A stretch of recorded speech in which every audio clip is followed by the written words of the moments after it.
నమస్కారం. శ్రీ చదివే నవలలను విని ఆనందిద్దాం. ఇప్పుడు మనం నారాయణరావు నవల 18వ భాగాన్ని విందాం. దసరా పండుగకు నారాయణరావు, జానకమ్మ గారు, సుబ్బారాయుడు గారు, సూర్యకాంతము రాజమహేంద్రవరములో కాపురము చేయుచున్న రమణమ్మ, లక్ష్మీపతి గారులు, వెంకాయమ్మలు పిల్లలు, సత్యవతియు పిల్లలు, శ్రీరామమూర్తి గారు, ఆయన కుటుంబము అందరును జమీందారు గారింటికి రాజమండ్రి వచ్చిరి. జమీందారు గారు స్వయముగా వెళ్ళి వీరినందరినీ తీసుకొని వచ్చినారు. నేను రాను, మీ వియ్యపురాలు గారిని తీసుకొని వెళ్ళుడని సుబ్బారాయుడు గారెంత నిరాకరించినను జమీందారు మల్లూకం వలె విడిచినారు కాదు. జమీందారు గారు సుబ్బారాయుడు గారి పెద్ద అల్లుళ్ళు ఇరువురిని తీసుకొని వచ్చుటకు చాలా ప్రయత్నించిరి. కాని వారు రామని స్పష్టముగా చెప్పివేసిరి. జమీందారు యొక్కయు సుబ్బారాయుడు గారి ఇతర స్నేహితుల యొక్కయు ప్రాపకముచే లక్ష్మీపతికి గవర్నమెంటు ఆర్ట్స్ కళాశాలలో ఆచార్య పదవి దొరికినది. అప్పటి నుండియు రమణమ్మతో బిడ్డతో తన తల్లితో లక్ష్మీపతి రాజమహేంద్రవరమున కాపురము ప్రారంభించినాడు. జమీందారు గారి పెద్దమ్మాయి శకుంతలాదేవి వచ్చినది. పెద్ద అల్లుడు పండుగ 2 రోజులకు వచ్చునట. జగన్మోహనరావునకు భర్తను కోరి ఆహ్వానము పంపించినది వరదకామేశ్వరమ్మ. తానును తప్పక రావలసినదని వ్రాయుచు కుమార్తె శారదచే కూడా వ్రాయించినది. చెన్నపట్టణము నుండి ఆనందరావు గారి భార్య వచ్చెను. నారాయణరావునకు సెలవులు ముందుగానే ఇచ్చుటచే అతడు కొత్తపేట వెళ్ళి అచ్చట నుండి రేపు మహర్నవమి అన తన చుట్టములతో కలిసి వచ్చినాడు అత్తవారింటికి. జమీందారు గారి పెద్ద అల్లుడగు డిప్యూటీ కలెక్టర్ గారును చెన్నపట్టణము నుండి ఆనందరావు గారును పండుగ నాటికి విచ్చేసినారు. నారాయణరావు చెన్నపట్టణములో ఉన్నంత కాలము ఒక్కసారి అయినా ఆనందరావు గారు ఆ బాలుని తన ఇంటికి పిలిచిన పాపాన పోలేదు. జమీందారు గారు శాసనసభా వ్యవహారములపై అచ్చటికి వచ్చినప్పుడు ఆనందరావు గారు తన కారు మీద జమీందారు గారి భవనమునకు వచ్చి కలుసుకొని ఆయనను తన ఇంటికి పిలుచుకొని పోయినాడు. నారాయణరావుతో మాట్లాడనైనా మాట్లాడలేదు. జమీందారు గారి ఇంటిలో నారాయణరావుతో మాట్లాడునది ఒక్క జమీందారు గారి అప్పగారు సుందరవర్ధనమ్మ గారును, జమీందారు గారి బీద చుట్టములలో రంగమ్మ గారొకరును నారాయణరావన ఆపేక్ష నుండి గౌరవము చేయుచుండిరి. సేవకులందరూ నారాయణరావన భయముతో ప్రేమతో మెలుగుచుండిరి. పరిచారికలతో జమీందారిని అల్లుని గూర్చి నిరసముగా మాట్లాడినప్పుడెల్లా వారామె ఎదుట మౌనము దాల్చుచుండిరి. ఆ భవనమంతటిలో జమీందారు గారి తర్వాత నారాయణరావన్న ప్రేమ కురిపించినది కుమారరాజా కేశవచంద్రరావే. కేశవచంద్రుడు బావగారిని వదలడు. బావగారికడ భోజనమునకు కూర్చుండవలె, బావగారితో మాట్లాడవలె. బావమరిది నిద్రకు తన గదికి పోవునంతవరకు కేశవచంద్రుడు అతని కడనే ఉండి కబుర్లు చెప్పి అప్పుడు వెళ్ళి నిద్రపోవును. తన కడకు తక్క ఇతరుల కడకు చనువుగా పోని కుమారుడు నారాయణరావు ఎడ సౌహార్దముతో మెలుగుట జమీందారు గారునకు ఆశ్చర్య సంతోషజనకమయ్యెను. జమీందారు గారు నారాయణరావునకొక గదియు, పెద్ద అల్లునికొక గదియు, సుబ్బారాయుడు గారికొక గదియు, స్త్రీ జనమునకొక గదియు, మేనల్లుడు ఆనందరావు గారికొక గదియు, ఈ రీతి వచ్చిన చుట్టములందరికి గదులు ఏర్పాటు చేసెను. గదులన్నీయు బాగుగా అలంకరింపబడినవి. పడక గదులు మేడపైన క్రిందను దక్షిణము వైపునను ఉన్నవి. మేడపైన తూర్పున కూడా కొన్ని గదులున్నవి. వెనుక భాగములకు ముందు భాగములకు సంబంధము ముఖ్యమగు హుజూరు కచ్చేరి జమీందారు గారు నివసించు భవనమునకు ముందు 80 గజముల దూరములో ఉన్నది. హుజూరు కచ్చేరి ఒక మేడ. అచ్చట పురాతనములగు కాగితముల గది, మేనేజరు దివాను గారి హుజూరు ఠాణేదారు గారి కచేరీ, గుమాస్తాల చావిడి, ఖజానా కొట్టు, శిరస్తాదారు కచేరీ మొదలగునవి ఉన్నవి. జమీందారు గారు కచేరీకి సింహద్వారము ఇన్నీసుపేటలో ఒక వీధి వైపున ఉన్నది. జమీందారు గారింట ఆశ్వయుజ శుక్ల పాడ్యమి దినమున కలశ ప్రతిష్ఠాపన మనర్చి దశరాత్రములు పూజలు, హరికథలు, సంగీత కచేరీలు జరుపుదురు. జమీందారు గారు వీరేశలింగం పంతులు శిష్యుడగుటచే పూజా పునశ్చరణముల పట్ల ఉపేక్ష వహించియుండిరి.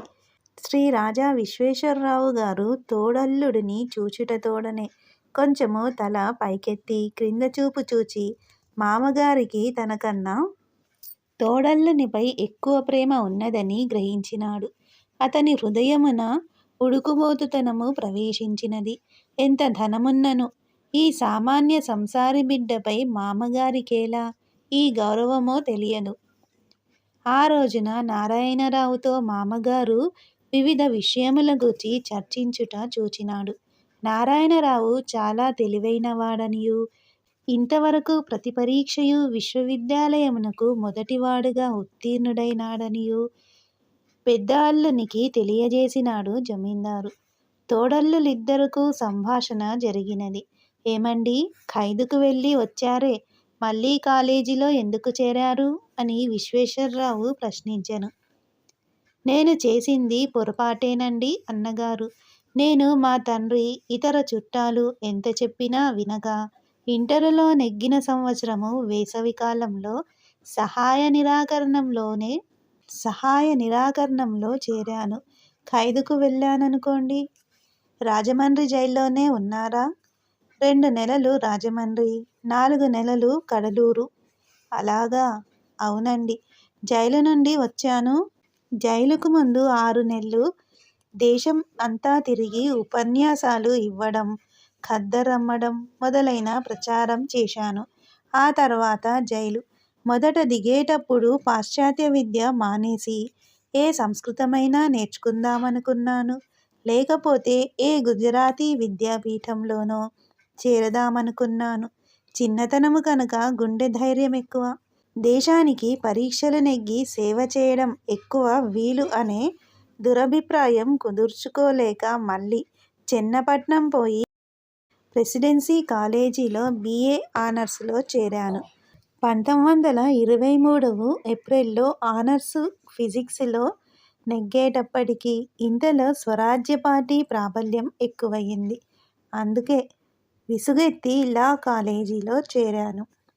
కోర్టులు పూర్తిగా విసర్జించాలి అని కదా మీ అసహాయవాదులు బోధించేది. మీరు లా కాలేజీలో చేరారేమిటి అని ఆశ్చర్యంగా ఉంది. ఎవరికన్నా ఆశ్చర్యంగానే ఉంటుంది. నేను న్యాయస్థానాల్లో న్యాయవాదిగా ఉంటానని చెప్పలేదు. ఒకవేళ న్యాయవాదినైనా ఎంతకాలమో నా మనస్సు ఇంకా నిర్ధారణ చేసుకోలేదు. మొత్తం మీద నా హృదయానికి పూర్తిగా వ్యతిరేకమైన కార్యం చేస్తున్నానని మాత్రం నేనెరుగుదును. నా మాట విని మీరు నిరాకరణం గిరాకరణం అన్నీ మాని హైకోర్టు న్యాయవాదిగా చేరి ఏ మునసబీ కన్నా ప్రయత్నం చేస్తే నిమిషంలో అవుతుంది. అయితే జైల్లో ఎలా ఉండేదేమిటండి? మొదట వెళ్ళినప్పుడు కొంచెం నాకు భయం వేసింది. ఒక 10 నిమిషాలు అన్నీ వదిలి వచ్చినందుకు. తర్వాత అలవాటయింది. ఏం పని చేయించారు?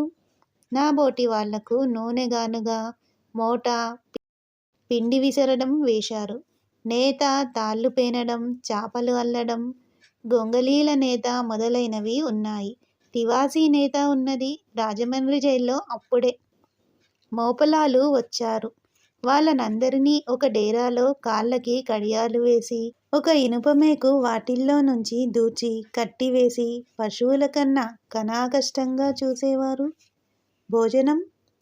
మాకు వేరే భోజనం ఏర్పాటు చేయించారు సాంబమూర్తి గారు, సీతారామశాస్త్రి గారు, విల్సన్ గారి 14 షరతుల్లాగా. జైలు ముఖ్యాధికారిని 14 షరతులు కోరారు. దీపాలు, వ్రాతకు గ్రంథాలు, పాయిఖానా, మూత్రపు దొడ్డులు విడివిడిగా మనుష్యులకు కనబడకుండా కట్టించడము, భోజనంలో పప్పు, కూర, పులుసు విడిగా ఉండడము, నెయ్యి, మజ్జిగలు ఇవ్వడము, తద్దినాలు పెట్టుకోనివ్వడము, నెలకు 2 ఉత్తరాలు, నెలకో బంధుమిత్ర సందర్శనము, కాళ్ళకు కడియాలు తీసివేయడము, భోజనము హెచ్చించడము మొదలైనవి. వాళ్ళిచ్చారా? ఎక్కడిస్తారు? రాజమండ్రిలో రాతకు కలాలు, కాగితాలు ఇచ్చారు. సబ్బులు, కంచాలు, నెయ్యి, మజ్జిగ ఇచ్చారు. ఎవరి దీపము వారిని తెచ్చుకోనిచ్చారు. అవన్నీ కడలూరులో తీసివేశారు. మళ్ళీ అక్కడ దెబ్బలాట. మళ్ళీ కొన్ని ఇచ్చారు. ఇంతట్లో 6 నెలలు అయ్యాయి. నేను బయటకు వచ్చాను. ఎలాగన్నా చాలా కష్టం అండి. మీరెలా ఉన్నారో? నాకు ఈ సహాయ నిరాకరణ వృధా అని దృఢమైన నమ్మకం ఉంది. మీరు ప్రభుత్వం వాళ్ళిచ్చినవి పరిపాలిస్తూ ఎక్కువ కావాలనని గడబడ చేస్తూ ఉంటే నెమ్మదిగా అవే వస్తాయి. స్వరాజ్యము వస్తుంది. అభిప్రాయాలు వేరులేండి. వానిని గురించి తేల్చుకోవాలంటే తెమలదు. వీరి సంభాషణ అంతా జమీందారు గారు నిశ్శబ్దంగా ఉండి వినుచుండిరి. జైలును గూర్చి నారాయణరావు చెప్పుచున్నప్పుడు ఆయన కళ్ళు చెమర్చినవి. ఆ పరిసరములనే కూర్చుండి వినుచున్న సుబ్బారాయుడు గారు డగ్గుత్తికలు మింగినారు. విశ్వేశ్వరరావు గారికిని తోడల్లుని అసహాయ శూరత ఆశ్చర్యము గొలిపి వానిపై కొంత గౌరవము ఆవిర్భవింపచేసినది. విశ్వేశ్వరరావు గారికి అసహాయవాదులు కాలము వృధా చేయు పిచ్చివారని అనిపించినది. నారాయణరావు వీరుడని జమీందారు గారనుకొన్నారు. తానిట్టి పుత్రుని కన్నందుకు జన్మము సఫలమైనదని సుబ్బారాయుడు గారు హృదయమున రహస్యముగా ఉప్పొంగిపోయినారు. తన్ను హేళన చేయుటకు, సంగతులు తెలుసుకొనుటకు కూడా తోడల్లుడిట్లడిగినాడని నారాయణరావు గ్రహించుకొన్నాడు. నారాయణరావు నిష్కల్మష హృదయంతో సత్యమునే సతతము వ్రాక్కుచ్చు స్వభావము కలవాడు. నిజము చెప్పు మానవుడు ప్రపంచమున మానవులలోకెల్లా బలవంతుడని అతడు వాదించును. అతనికి మామగారి హృదయము గోచరించినది. తండ్రిగారి హృదయము తెలియవచ్చినది. అల్పమానవుని వలె తాను చేసిన అల్పకృత్యముల చెప్పుకొంటినేమో అని నారాయణరావునకు లజ్జ జనించినది. కాని అతడు తన హృదయమును తరిచి చూచుకున్నాడు. దోషము లేదని సమాధానపడినాడు. చీకట్లు క్రమముగా ఆవరించినవి. శారద తన అత్తగారి కడకే పోవునది కాదు. జానకమ్మగారు తన వియ్యపురాలు తనతో మాట్లాడకపోవుటయు, తన కోడలు కూడా తమ గదులలోనికి రాకుండుటయు, తన వియ్యాలవారి చుట్టములు ముభావముగా మాట్లాడుటయు చూచినది. కాని సుందరవర్ధనమ్మ గారు మాత్రము 1000 కన్నుల జానకమ్మగారికి ఆమె కుమార్తెలకు మర్యాదకేమియూ లోటు లేకుండా జరిపించుచుండెను. భర్త మోటుగా ఉన్నాడనియూ, రాక్షసి అనియూ జగన్మోహనుడు తన్ను గూర్చి జాలిపడుట వలన శారదకు భయమంకురించినది. భర్త బాగా చదివిననేమి లాభమని జగన్మోహనరావు బావ అన్నాడు. దివ్య ఆరోగ్య సంపన్నుడగు నారాయణుని విమల హరిద్రారుణ వర్ణము వెలవెలబోవు జగన్మోహుని అనారోగ్యపు తెలుపు పసిమి ముందర నలుపే అని ఆమె అనుకొన్నది. దశమి నాడందరును కలిసి భోజనశాలలో పట్టుబట్టలు ధరించి కూర్చుండినారు. సుబ్బారాయుడు గారు పచ్చనివాడయ్య, జమీందారు గారు విశ్వేశ్వరరావు, సుందరరావు, జగన్మోహనరావుల ముందర నల్లని వానివలే కనపడెను. నారాయణరావు లక్ష్మీపతులు నీగ్రోల వలె ఉన్నారని తన తల్లి పెదవి విరుపుతో తనకు చూపించినది. భర్త బరంపురం వంగపండు ఛాయ పెద్ద జరీ రుద్రాక్ష అంచుల తాపితాలు కట్టుకొని విశాల వక్షముతో, విశాల ఫాలముతో, వట్రువలు తిరిగిన దేహ సంపత్తో, విజ్ఞానము, ధైర్యము, బలము, శాంతము వెదజల్లు తీక్ష్ణములగు చూపులతో, స్ఫుటములైన కను ముక్కు తీరుతో ప్రద్యుమ్నుని వలె ఉన్నట్లు ఆమె హృదయాంతరాళము విశ్వసించినది. తల్లి మాటలచే ఆ విశ్వాసము అడిగిపోవుచున్నది. ఆ రోజున తాంబూలములు వేయునప్పుడు శారదను పిలిచి తండ్రి ఆ పూట శ్రీరామయ్య గారితో కలిసి జంత్రగాత్రముల నైపుణ్యము చూపుమని కోరెను. వీరందరికీ నేను సంగీతము వినిపించవలయును కాబోలు అనుకొని తండ్రితో, నాన్నగారు నాకేమీ ఇవ్వాల పాడాలని లేదండి అనెను. తన ఇరువురు కుమార్తెలను కుమారుని జమీందారు గారు అత్యంత ప్రేమించినారు. వారు కోరినది కొండమీద కోతినైనను తెచ్చినారు. ఆ ముగ్గురు బిడ్డలకు తండ్రి అన్న భయము గాఢ ప్రేమయు తండ్రికి సంతోషము కలగజేయవలెననియే ప్రయత్నించెదరు. తండ్రి తెల్లబోయినట్టు కనిపించగనే శారద సరేలేండి నాన్నగారు తప్పకుండా పాడతాను అని తండ్రి ఒడిలో తలనిడి కంటనీరు పెట్టుకున్నది. తండ్రి ఆమె నుదురు ముద్దిడుకొన పైకెత్తినప్పుడు శారద తన నెత్తిని ఇచ్చినది కాదు. జమీందారు గారు సరేలే అమ్మా అని కొంచెం అనుమానపడి తల ఎత్తి కంటనీరు తుడుచుకున్నట్లుండుట చూచి ఏమది అని చిన్నబుచ్చుకొని పోనీ అమ్మా నీకు బాగా లేకపోతే వద్దు, కచ్చేరీ వద్దు, ఇంకొకసారిలే అన్నారు. శారద చెంగున అచ్చటి నుండి పారిపోయినది. ఏమది తన ముద్దుల కుమార్తె అట్లు కంటనీరు పెట్టుకున్నది. నారాయణరావు తన చిన్నారి పొన్నారి ప్రేయసికై పండుగ బహుమతి పట్టుకొని వచ్చినాడు. బంగారపు గొలుసులో ఆణిమత్యములు, నాయకమణి అయిన గోమేధిక పతకము మిలమిలలాడుచున్నవి. ఆ హారము వెల 1800 రూపాయలు. ముద్దులొలికి పోవుచున్నది. ఆ హారము తనంతట తాను భార్య మెడలో అలంకరించదలచి ఉవ్విళ్ళూరినాడు. రంగమ్మ గారితో రహస్యముగా శారదను మేడమీదకు తీసుకొని రమ్మనియూ తానొక బహుమతి ఇయ్యదలుచుకొంటిననియూ చెప్పినాడు. రంగమ్మగారు శారదనేదేని వంకబెట్టి మేడమీదకు తీసుకొని వచ్చినది. నారాయణరావు లేచి శారద ఈ బహుమతి నీకోసం పట్టుకొచ్చాను, పండుగ బహుమతి అని సుందరమగు ఒక రజితపేటిక శీల నొక్కి మూత తెరిచి లోన మఖమల్ పరుపుపై పవళించి ఉన్న ఆ హారము చూపించినాడు. శారద తెల్లబోయి ఆ పెట్టెనందుకొనక అటులనే నిలుచుండెను.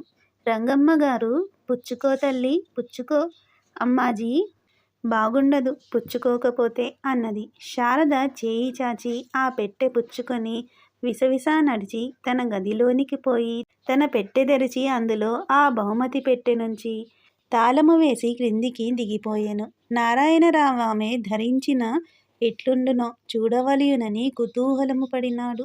తన్ను మేడమీదనొక విచిత్రము జరుగునని రంగమ్మగారు తీసుకొని వచ్చుటయు భర్త బహుమతి నొసంగుటయు శారదకు దిగ్భ్రమ కలిగించినది. ఆమె ఏమీయూ మాటలాడలేక రంగమ్మగారిపై కోపము తెచ్చుకొనలేక అక్కజమున ఆలోచించుకొనుచు క్రింద తమ్ముడాడుకొన్నట్టి గదిలోనికి పోయి అచ్చట కూర్చుండెను. చిన్నక్క ఏనుగు బాగా పరిగెత్తుతుందా గుర్రమా? ఏనుగు తమ్ముడు. మరి కీ ఇచ్చి వదిలిపెడితే రెండూ ఒక మోస్తరుగా పరిగెత్తుతున్నాయేమి? శారద నవ్వుకొనుచు ఈ ఏనుగు ఈ గుర్రము అలాగే పరుగెత్తుతాయి తమ్ముడు అన్నది. చిన్నక్క చిన్నబావ నీకెప్పుడన్నా కథలు చెప్పాడా? శారద మాట్లాడలేదు. చిన్నక్క చిన్నబావ నిన్ను చెన్నపట్నం తీసుకువెళ్తాడా? చీ ఊరుకోవోయి. పోనీలే చిన్నక్క అంత కోపం వస్తే నీకన్నా మా చిన్నబావే మంచివాడు. శారద కోపంతో అచ్చటి నుండి విసవిసా వెడలిపోవుచు జగన్మోహనుని రెండవ సభామందిరమందు చూచినది. జగన్మోహనుడు శారద ఇల్లారా ఏమిటి ఎక్కడ దాక్కున్నావు? అంతా వెతికానే. శారద ఇంకను కోపముతో మౌనముని అచ్చట ఒక కుర్చీపై కూర్చున్నది. ఇంత కోపంగా ఉన్నావు ఎవరిపైనేమిటి? నాపైన కాదు కదా. ఇదిగో నీకో బహుమతి పట్టుకువచ్చినాను. పండుగ బహుమతి. ఎంత చిన్న గడియారమో. ఇది అసలు బంగారం గాజుకు అతికించి ఉంది. ఈ గడియారము చూడు ముద్దులు గులుకుతూ లేదు శారదా? శారద అది చూచి చాలా బాగుంది. మా నాన్న నాకిచ్చిన గడియారం కన్నా బాగుందే అన్నది. చేయి ఏది అని జగన్మోహనరావు శారద ఎడమ చేయి పుచ్చుకొని ఆ బంగారు గాజు చేతి గడియారము ఆమె చేతికి పెట్టి ఆ చేయి అటూ ఇటూ త్రిప్పుచూ ఆ చేయిని తన పెదవుల కడకు కొనివచ్చి ముద్దిడుకొన్నాడు. శారద యొడలు జల్లుమన్నది. జగన్మోహనుడు శారద భుజము చుట్టూ తన చేయి వేచి ఆమెను తన కడకు లాగుకొని ఆమె తల తన హృదయమునకు హత్తుకొనెను. శారద హృదయము దడదడ కొట్టుకొన్నది. అతని హస్తము నుండి నెమ్మదిగా తప్పించుకొని ఆ బాలిక నువ్విచ్చిన గడియారము అమ్మకు చూపించి వస్తా అని లోనికి వెడలిపోయినది. ఆ సాయంకాలం పైమేడపై ఒంటిగా కూర్చుండి జగన్మోహనుని కౌగిలింతను గూర్చి ఆలోచించుకున్నది. జగన్మోహనరావు బావ చాలా మంచివాడు, అందమైన వాడును. కాని అతని కౌగిలింత తనకంత ఇష్టమేలా కాలేదు. తీయని జలధరింత పొందిన మాట మాత్రం నిజము. ఇరువురి బహుమతుల్లో ఎవరి బహుమతి బాగున్నది? వారిచ్చిన బహుమతియు చాలా అందముగా ఉన్నదనుట ఆమె హృదయము ఒప్పుకొనక తప్పినది కాదు. జగన్మోహనుడు చాలా అందగాడని ఆమెకు పాఠము నేర్పబడినది. కాని చదివిన ప్రతి నవలలో బలమైనవాడు, ఉత్కృష్ట గుణసంపన్నుడు, మేధావి, నిజమైన సౌందర్యవంతుడని వర్ణించినారు. చక్కని రవివర్మ బొమ్మలు కాని, మోడ్రన్ రివ్యూలోని బొమ్మలు కాని అన్నీయు తన భర్తను తలపింపజేయుచున్నవి. ఇరువురిలో ఎవరెక్కువ అందము కలవారో ఆమెకు నిర్ధారణ కాలేదు. అయినను వారికన్నా జగన్మోహనుడే సుందరుడు కాకుండా ఉండుట ఎట్లు అని ఆమె అనుకున్నది. జగన్మోహనుని పెళ్లి చేసుకొని ఉన్నచో తానొక జమీకి రాణి అయి ఉండును. ఇప్పుడు పల్లెటూరిలో ఉండవలసి వచ్చినది. భర్త ఉద్యోగము చేసిన మాత్రమేమి లాభము? బావ ఎప్పుడు చక్కని కబుర్లు చెప్పుచుండును. ఎంతయో ప్రేమ చూపియుండును. ఏమో, జగన్మోహనరావు బావకు తన్ను పెళ్లి చేసుకొనుట అంత ఇష్టము లేదేమో అని భావించుకున్నది. ఏది ఎట్లయినా ఈ అత్తవారు తన కర్మముచే తనకు సంభవించినారని అక్కగారును తల్లియు ఎన్నిసార్లో అనుకున్నారు. అది నిశ్చయమని ఆ బాలకు స్పష్టమై తోచినది. పండుగ నాడు భోజనములైన వెనుక జమీందారు గారు స్వయముగా వియ్యంకునకు క్షీరాబ్ది తాపిత బహుమతినిచ్చెను. బాలకుడగు కేశవచంద్రునిచే అల్లునకు, మేనల్లునకు, లక్ష్మీపతికి, శ్రీరామమూర్తికి బహుమతులు ఇప్పించెను. ఆడవారికి జమీందారినియు ఆయమ కొమరితలు ఇచ్చిరి. అందరునూ కొత్త వస్త్రములు ధరించిరి. పండుగ మరునాడు సుబ్బారాయుడు గారు కుటుంబముతో కొత్తపేట వచ్చి చేరిరి. సుబ్బారాయుడు గారి ముత్తాతగారి పెద్ద కుమారుని కుమారుడు రాధాకృష్ణయ్య గారు దొడ్డంపేట నుంచి విచ్చేసిరి. 78 వృద్ధుడు. బండి ఎక్కడు. ఎంత దూరమైనా నడవగల శుద్ధ సత్వుడు. ధవలమై నెరిసిన మీసములతో, జుట్టుతో భీష్ముని వలె ఆజానుబాహుడగు మానిసి. సుబ్బారాయుడు గారి కన్నా ఎక్కువ సత్వము కలవాడు. ఒరే సుబ్బారాయుడు, పిల్లలు, మేకలు కులాసాగా ఉన్నారురా, చూసి వద్దాము.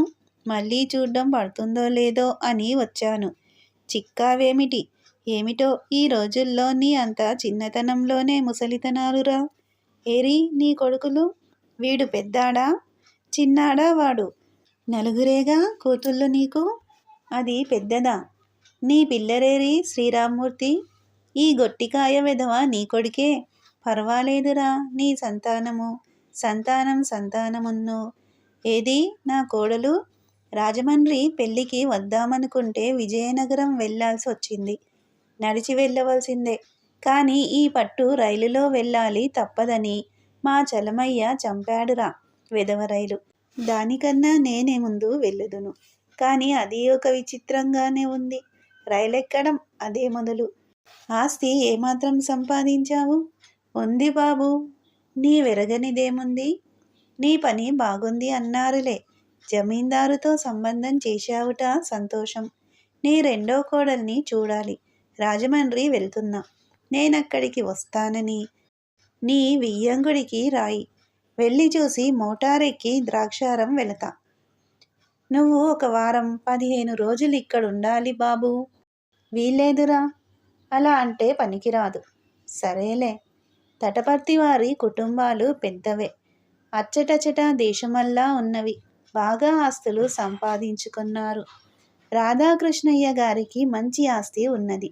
కానీ ఆయన తదనంతరము కుమారులు 9 పంచుకొన్నచో తలకొక 20 ఎకరాలు వచ్చును. పైగా పెళ్ళిళ్ళకు, భూములు కొనుటకు అప్పులు చేసినారు. అవి పెరుగుచున్నవి. బాబూ, మీ అప్పులన్నీ తీర్చారా? ఏమి తీర్చడమోరా. మన వాళ్ళ బతుకులు మారువాడీల చేతుల్లో అంతరిస్తాయనుకుంటాను. రామచంద్రపురం వాళ్లకు 7,000 తనఖాల మీద ఇవ్వాలి. ఎవరిని చూసినా అప్పులే. దేశమంతా అప్పు నానాటికి పెరిగిపోతోంది. ఎలాగో తీర్చుకోవడం. 4 రాళ్ళు మిగుల్చుకున్న వాడెవడూ కనపడటం లేదు. అవును, దేశంలో పండిన పంటంతా ఏమవుతుందో. మన వాళ్ళు ఇదంతా రూపాయికి, కాసుకు ప్రభుత్వం వారు ఏర్పాటు చేసిన మారకం రేటు వల్లనే అంటారు. అలా కాకుండా మారకం రేటు తగ్గింది, వెండి ఖరీదు చేసి మేలిమి వెండి పట్టుకు వెళ్ళిన వారికి చేయుబడి ఖరీదు చేసుకొని, గట్టికి ఇతర లోహం కలిపిన ఖరీదు తీసివేసి రూపాయి చేస్తే దేశం దౌర్భాగ్యం తగ్గుతుంది అంటారు. జపానులో అలా చేస్తారు. కనుకనే వాళ్ళ దేశంలో వస్తువులు వెర్రి చౌక, అప్పు లేదు, బీదతనం లేదు అని మా నారాయుడు చెప్పాడు. ఏమి లెక్కలో!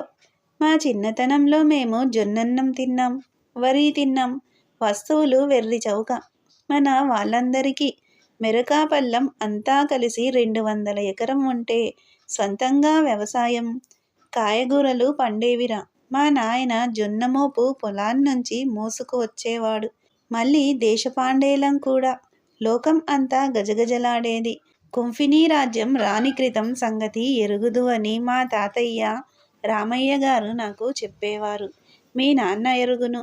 మీ తాత ఈ ఊరు దౌహిత్రం వచ్చాడు, ఇల్లరికం కూడాను. ఆ రోజుల్లో మా తాతయ్య తండ్రి పల్లకీ మీద వెడుతోంటే వీధుల్లో జనం కూర్చుని ఉండేందుకు వల్ల. మా తాతయ్య తాత మా తాతయ్య తండ్రి తెలుసునా? ఆయన నవాబు పల్లకీ మీదేరా వెళ్ళడం. సుబ్బారాయుడు. నారాయణరావు. ఏం తాతయ్య, మీ తాతయ్య వాళ్ళు బాగా ఒడ్డూ పొడుగు మనుష్యులేనా? రాధాకృష్ణయ్య. ఒరే నారాయుడు, నన్ను చూశావా?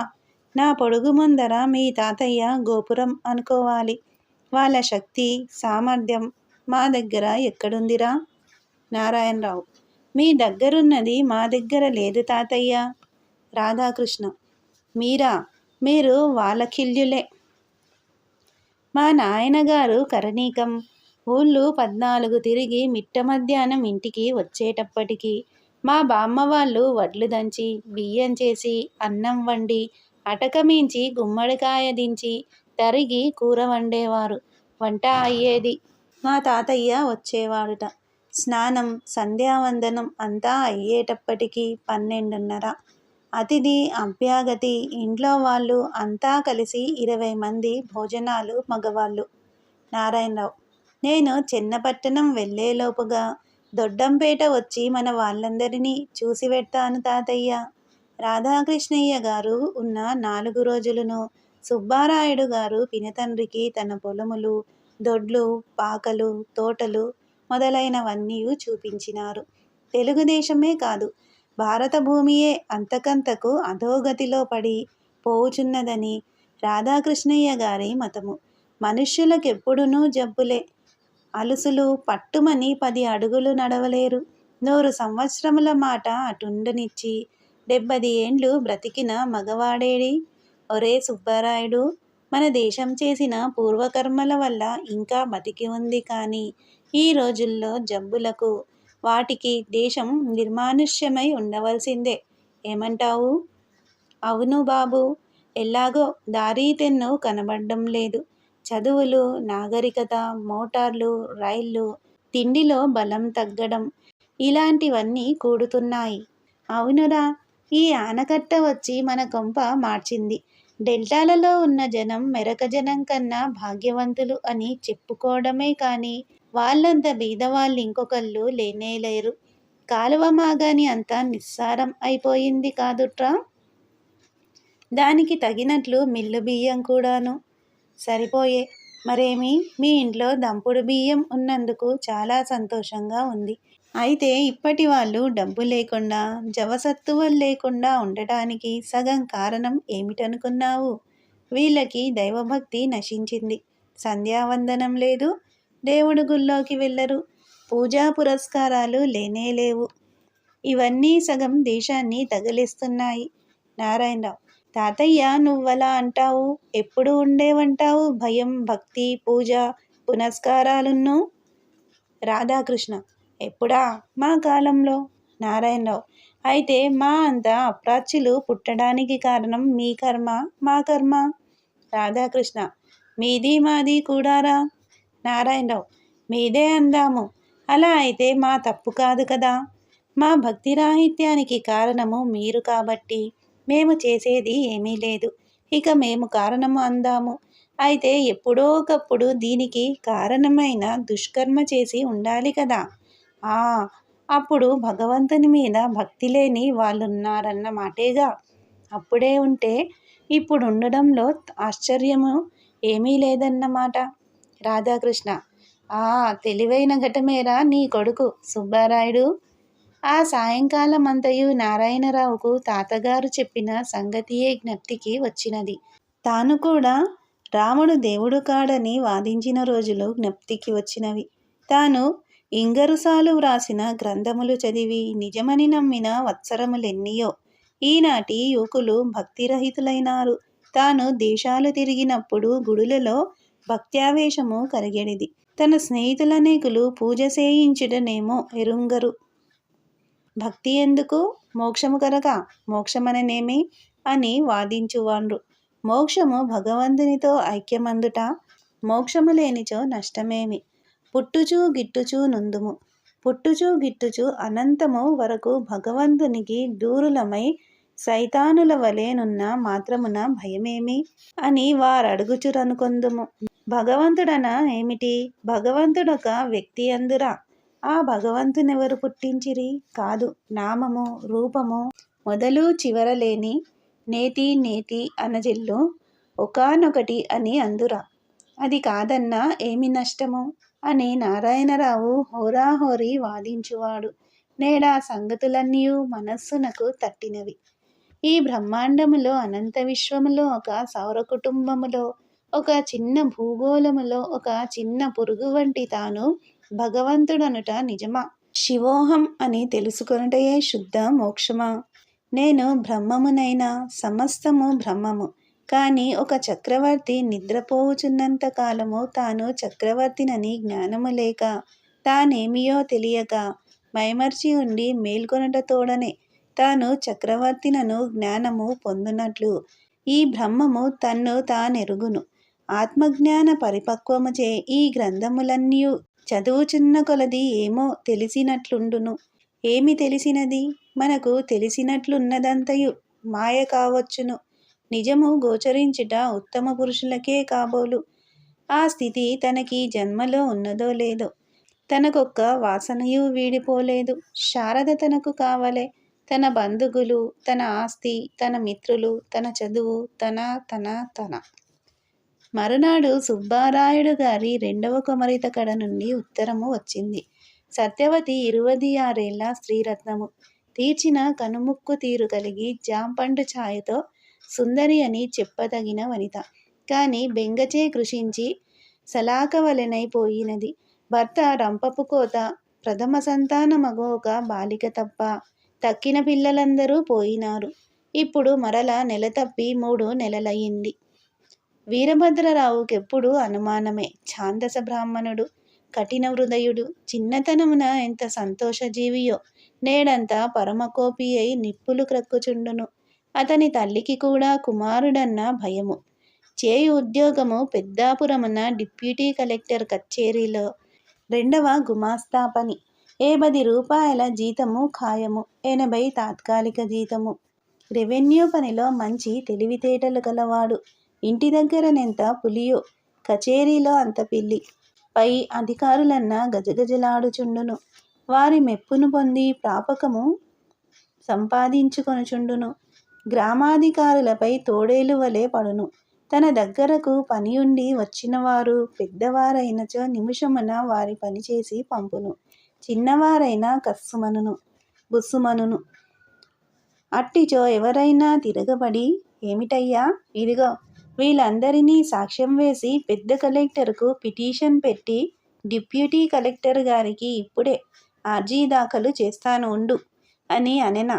తక్షణమే వీరభద్రుడు చిరునవ్వు నవ్వి, ఎందుకులే కోపం, విసిగిస్తే అన్నాను. ఇదిగో చూశావు అబ్బాయి, పొద్దున్నుంచి పని చేస్తూ ఉంటా. చూశావు, అలాంటప్పుడు కాస్త కోపము వస్తుంది. చూశావు, తొందరపడకు. ఏమిటి నీ పని అని మేకపిల్ల అయిపోవును. మంచి ఆస్తిగల కుటుంబము, గౌరవమైన కుటుంబమని ఈయ ఇట్లు కుమార్తె అగచాట్లు పడుచున్నది కదా అని సుబ్బారాయుడు గారి మనస్సు కలతనందుచుండును. సత్యవతి నారాయణరావు తోబుట్టువుల్లో నెల్లా అందగత్తె అని ఎన్నదగిన పూబోడి ఆమె. కన్నులు పరమ కరుణాపూరితములై శిశు నిర్మలత్వమును గోచరింపచేయును. ఆమె లేడివలే సాధుహృదయ, సాధ్వి, పతిభక్తి పరాయణ. ఆ బాల తెలివి అయినది. ఏ మానిసి అయినా అట్టి భార్య రావలయునని తన మునరింపవలయునంతటి సుశీల. కర్రతో మోది కుక్కను వలె భర్త కొట్టుచుండినప్పుడు కిక్కురుమనదు. రామ రామ రామ అని మాత్రం అనుకొనును. అశ్రుధారలు తుడుచుకొనుచుండును. సత్యవతి కుమరిత బంగారు బొమ్మ. తల్లి నోటిలో నుండి ఊడిపడినది. తండ్రి తల్లిని కొట్టునప్పుడు విరగబడి ఏడ్చును.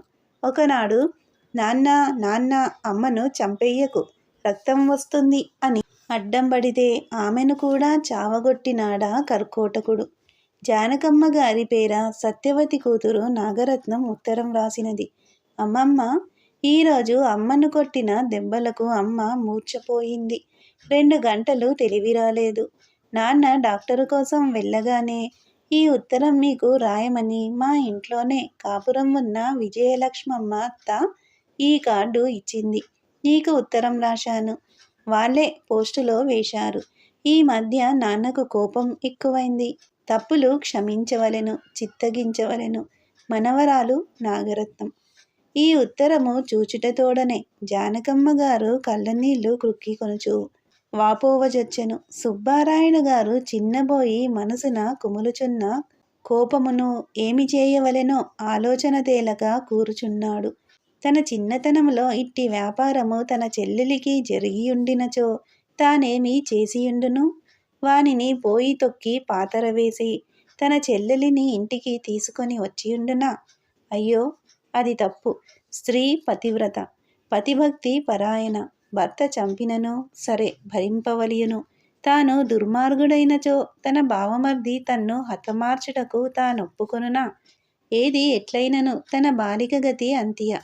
పెళ్ళి తీసుకొని వచ్చి తన ఇంటి దగ్గర ఉంచుకొనిన లోకము హర్షించునా? పోని లోకము కొరకు వెరవక తీసుకొని వచ్చి పంపించక ఊరకుండినచో తన ముద్దుల బిడ్డ బ్రతుకు అధోగతియే కదా.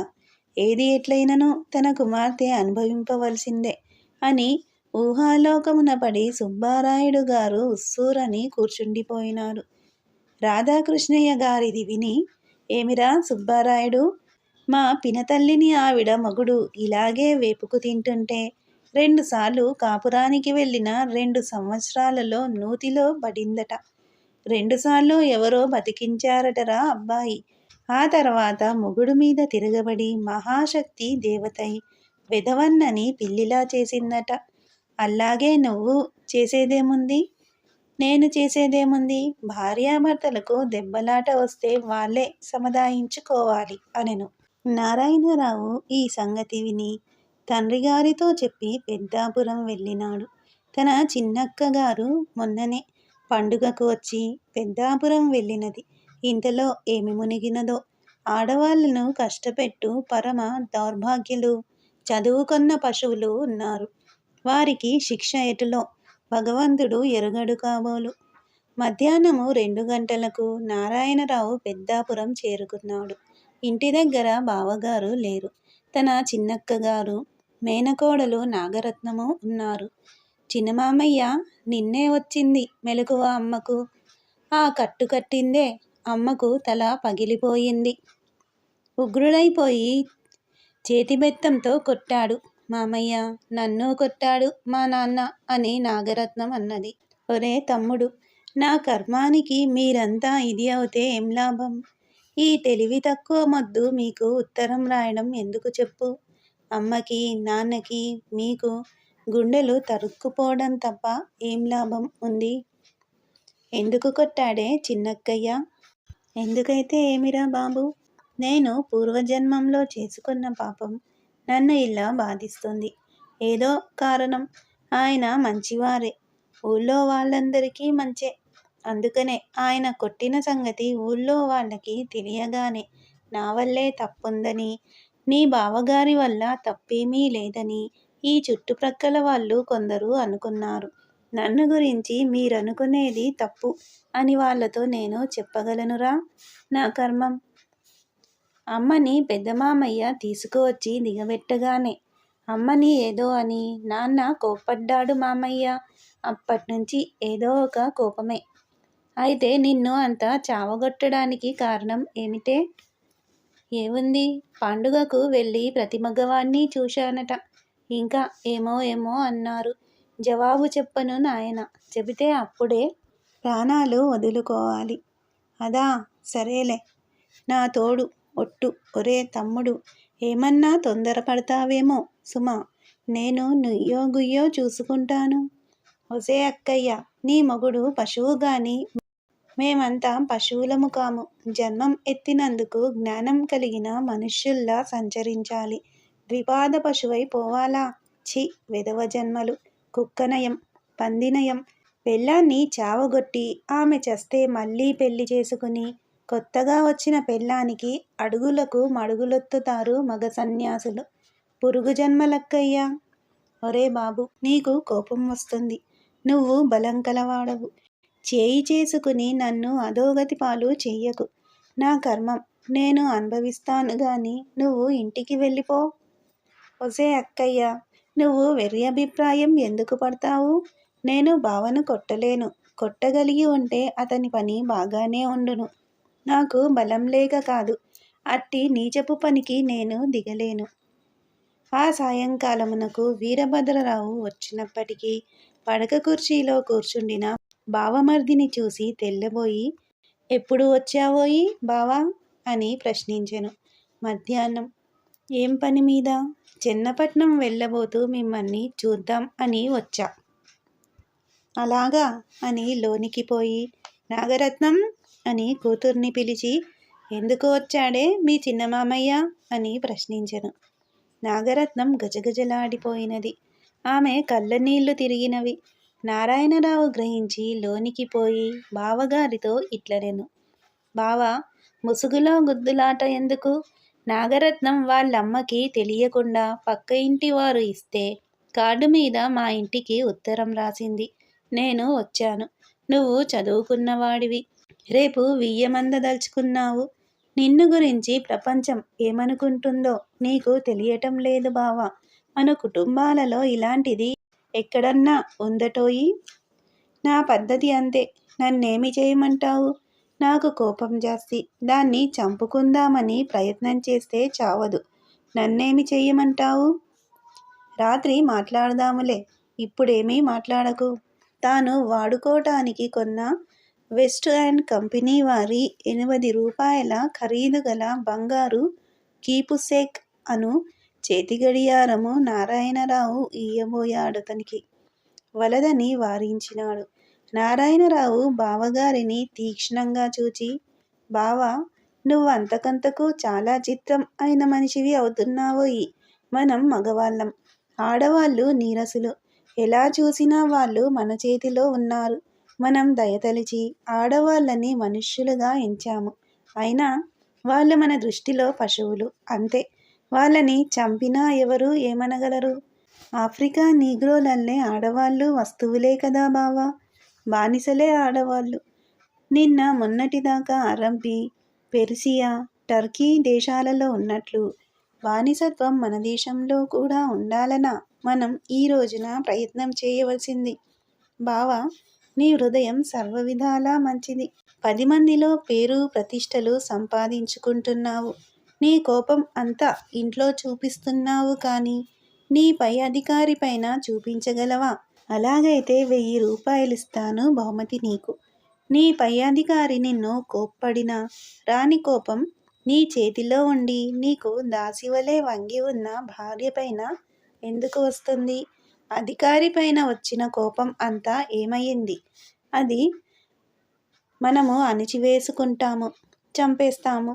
ఆ శక్తి మనం మన కింద వాళ్ళ పట్ల కూడా ఎందుకు చూపకూడదు?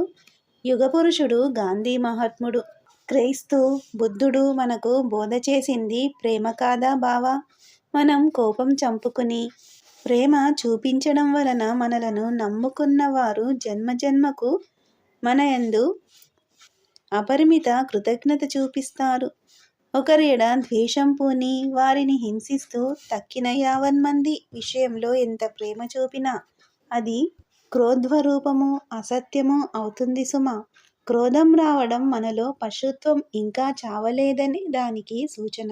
నీకన్నా చదువురాని యానాదివాడు గొప్పే. నేను ఉపన్యాసం ఇస్తున్నాను అని అనుకుంటున్నావేమో. ప్రపంచంలో అందరికీ ఇలాంటి విషయాల గురించే.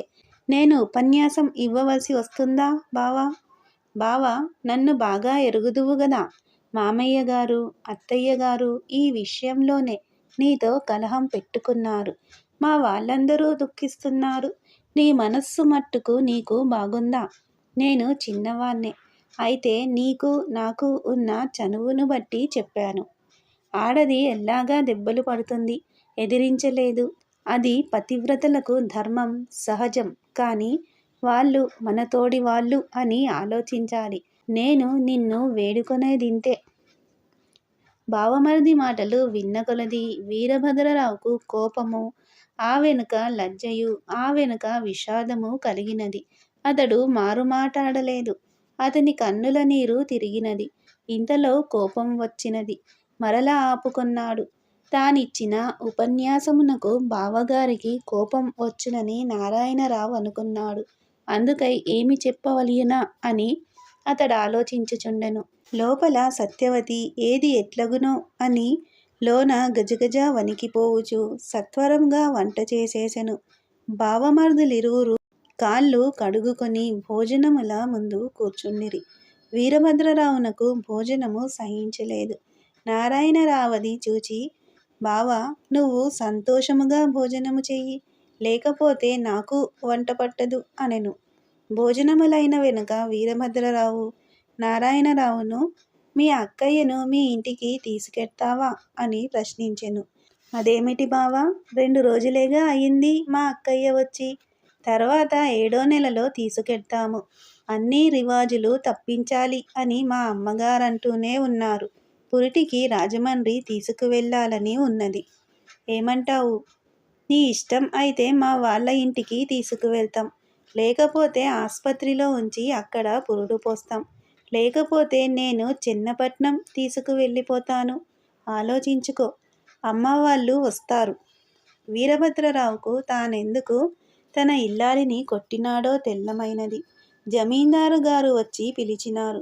జమీందారు వీరభద్రరావు గారిని పంపుడని డిప్యూటీ కలెక్టరు గారిని అడిగినారు. డిప్యూటీ కలెక్టర్ గారు వీరభద్రరావు గారిని తీసుకొని పోవచ్చుననియు తనకు పరమ సంతోషమనియు, వీరభద్రరావు ఆఫీసులోకెల్లా మంచి గుమాస్తా అనియు తానును ప్రమోషనుకు వ్రాసినాననియు చెప్పినాడు. వీరభద్రరావు వెళ్ళవలెనని ఉన్నను కలెక్టరు గారికి ముఖ్యమగు పనులుండుటచే మకాం గుమాస్తా వీరభద్రరావు తప్ప ఇంకొకరు పనికిరారని ఆయనకు తోచి వీరభద్రునితో నీవు ఉండి నీ భార్యను పిల్లను పంపుమని చెప్పినారు. వీరభద్రరావు చేయునది లేక నిట్టూర్పులతో హృదయమున జుంజుమారుతముతో భార్యను కూతును జమీందారు గారితో పంపినాడు. జమీందారు గారు తన మోటారు తోలువానితో ముందు కూర్చుండి సత్యవతిని కుమార్తెను వెనుక కూర్చుండబెట్టి తన కారులో రాజమహేంద్రవరమునకు తీసుకొని వెళ్ళిపోయినాడు. జమీందారు గారు పెద్దలు, పూజ్యులు అని తానెరుగును. వేరు తలంపులు తలంచుట హైన్యమనియు ఎరుగును. పండుగ 4 రోజులు వీరభద్రరావు అనుభవించిన యమలోకము. ఎంతమంది పరపురుషులు జమీందారు గారి ఇంటికి వచ్చెదరో. భార్య వారిని చూచునేమో. వారు తెరిపారా భార్యను చూచెదరు కాబోలు. ఇదివరకెప్పుడు భార్యను పుట్టింటికి పంపినను తాను కూడా వచ్చి తనతో తీసుకొని పోవువాడు. పండుగ నాడెట్లయినా తాను రాజమహేంద్రవరము పోవలయునని ఎన్నియో విధముల ప్రయత్నించినాడు. కానీ డిప్యూటీ కలెక్టర్ గారు ఒప్పుకొనలేదు. ఇంటికి తన భార్యను పెద్ద బావగారు శ్రీరామమూర్తి తీసుకొని వచ్చి దిగబెట్టుట తోడనే భార్యపై మండిపడినాడు. నువ్వు దౌర్భాగ్యురాలివి. నువ్వు పెద్దాపురం సానిదానికన్నా నీచురాలివి. ఆపలంగా పరిగెత్తుతావు. నీ మనస్సు చెడు మనస్సు. కాకపోతే నువ్వలా తయారవుతావా? అక్కడ ఎందరకు ఉత్తరాలు రాశావో. ఇట్లు వినకూడని, వ్రాయకూడని, ఉచ్చరింపరాని కారు మాటలన్నాడు. వీధిలో కాట్లాడు ఊరకుక్క అయిపోయినాడు. నేడు వీరభద్రరావునకు తన నైత్యమంతయు కనుల కట్టినది. సత్యవతి తనకు చేసిన సేవ, ఆమె ప్రేమ, ఆమె మెత్తని హృదయము జ్ఞప్తికి వచ్చినది. మరల అనుమానపు పిశాచము పీడించినది. భార్య ఎవరో ఒకరిని ప్రేమించుచున్నదని కాదు, తన్ను మాత్రము ప్రేమించటలేదని అతని భావము. నారాయణరావు 2 రోజులక్కడ ఉండి వీరభద్రరావునకు వేదాంతము బోధించినాడు. ఇతర దేశముల్లో స్త్రీలను చూచు విధము ఉగ్గడించినాడు. స్త్రీలను పూర్వము నుండియు భారతీయులు గౌరవించుచుండురన్నాడు. బావా, మనకు స్త్రీలెంత గౌరవనీయులోయి!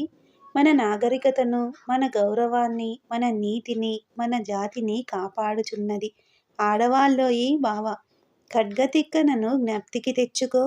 రుద్రమదేవిని, తరికొండ వెంకమాంబను, మొల్ల మొదలగు వీరవనితలను స్మరించుకో. మాంచాల భర్త కొరకై తపస్సు చేసి, భర్త భోగందాని వలలో పడితే, భర్తను కాపాడుమని దైవమును ధ్యానించి, భర్త పాదాలు స్మరించి స్మరించి ఉంటూ ఉన్నప్పుడు బాలచంద్రుడు యుద్ధానికి అనుజ్ఞ అడగడానికి మాంచాల దగ్గరకు వస్తే, మాంచాల కత్తినిచ్చి యుద్ధానికి పంపి, భర్త వీరమరణం పొందితే తాను సహగమనం చేసింది. మల్లమ్మదేవి చరిత్ర తెలియదు బావా నీకు? కొన్ని గంటలు అతన్ని పొగిడినాడు. నీ హృదయం చాలా మంచిది బావా! నువ్వెందరకు ఉపకారం చేయడం నేనెరుగను. నీబోటి మనిషి మా సహాయ నిరాకరణంలో చేరితే గొప్ప నాయకుడవు అవుదువు. నీ హృదయము ఈ ఉద్యోగంలో చేరడం వల్ల ఇలా పాడయింది. కానీ ఇలాంటి ఉద్యోగాలలో ఉండి తమ జీవితాలను న్యాయమార్గాన్ని నడిపే మహానుభావులున్నూ ఉన్నారని ఇప్పటి వరకు ప్రజలు చెప్పుకొనటం లేదటోయి. మరునాడు నారాయణరావు బావమరిది కడ సెలవు పుచ్చుకొని అక్కగారికి తండ్రి ఇచ్చిన 20 రూపాయలు చేతపెట్టి కొత్తపేట వెడలిపోయినాడు. తల్లితో సంగతులన్నీ చెప్పి తాను తన బావమరిది మనస్సును కొద్ది నెలల్లో మార్చగలనని ధైర్యము చెప్పెను. నాయనా, నువ్వు అలా అంటావు. ఎవరు మార్చగలరురా ఆ కర్కోటకుడి మనస్సు? అలాగే కుళ్ళి కుళ్ళి కృషించి సత్యం ఏ నుయ్యో గొయ్యో చూచుకుంటుందిరా నాయనా. అది కాదు అమ్మ, నువ్వలా కుంగిపోతావెందుకే? దాని బాధ తప్పించడం నాది భారం.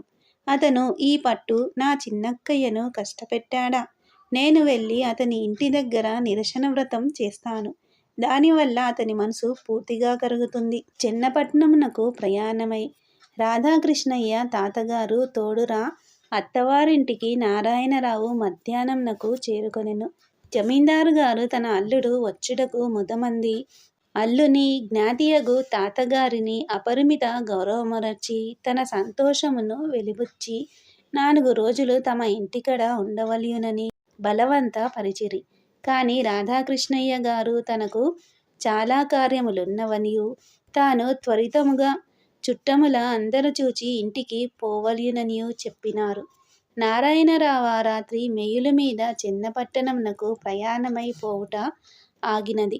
జమీందారు గారు మరియు బలవంతము పెట్టుటచే రాధాకృష్ణయ్య గారు మరుసటి దినమంతయు అచటనే ఉండిరి.